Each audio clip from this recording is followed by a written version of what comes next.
Finally some news. Warhammer Fest is ongoing, and with it tons of news, teasers and previews are up on Warhammer Community and Warhammer TV.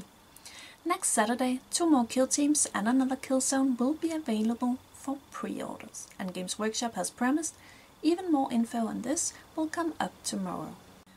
The Deathwatch expansion comes with 5 models from the Deathwatch kill team box worth £22 and a set of barbed vermingores worth £35.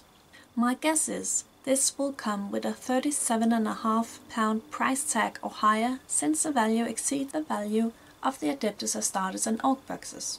The Drukhari expansion comes with 10 witches worth £18 and a set of Eldritch Runes worth £25. This box will probably be sold at £30, just like the Astra Militarum and Tyranid boxes.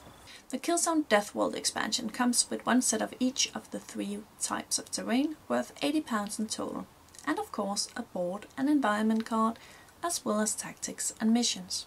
I once said that this was the Killzone we were the least interested in, but after seeing it and playing a game of Kill Team with my old witch coven from Shadow Armageddon, I've changed my mind. This terrain will also look great on our Alien Planet battlement from Deep Cut Studios. Rogue Trader will be available in September. That's 2 months earlier than I expected, and it looks interesting. First off, it's portable. Kill teams, board, terrain and data cards will fit into a skirmish carrier case. I'm not sure how I feel about the lack of terrain. Suggested walls and ship interior is definitely not my thing, but for players who play in gaming clubs or during lunch breaks or just lack storage for bigger pieces of terrain, this is great news. The models can be used in the Rogue Trader narrative campaign, in regular games of Kill Team and even in 40k. This of course makes me very happy, since it's finally been clarified the mutants are infected by Nurgle. And while I totally understand why other Chaos players are tired of Nurgle getting new stuff every other week, I can't help getting excited. What's even more exciting, will Rogue Trader be new Imperial agents? And will they be part of one such codex still missing in action alongside Orcs and Genestealer Corps?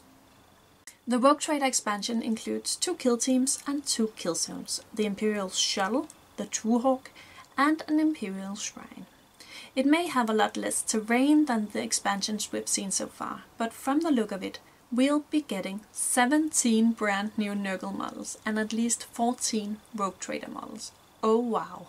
Plus, of course, a 2-sided board, data cards and a booklet with, from the look of it, missions and environment tables. I wonder at what cost? £50 perhaps? Just like the Killzone expansions? Nah, probably a tad more due to all new models and no reusing the molds for other boxes.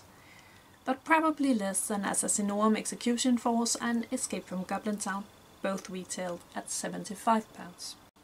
So to sum things up, next Kill Team release will be on September 1st. Shortly after that, and definitely before October, Rogue Trader comes out. Are you excited, worried, disappointed? Will you be getting it all or nothing? Let me know below. This has been Mother Nurgle. Have a nice day.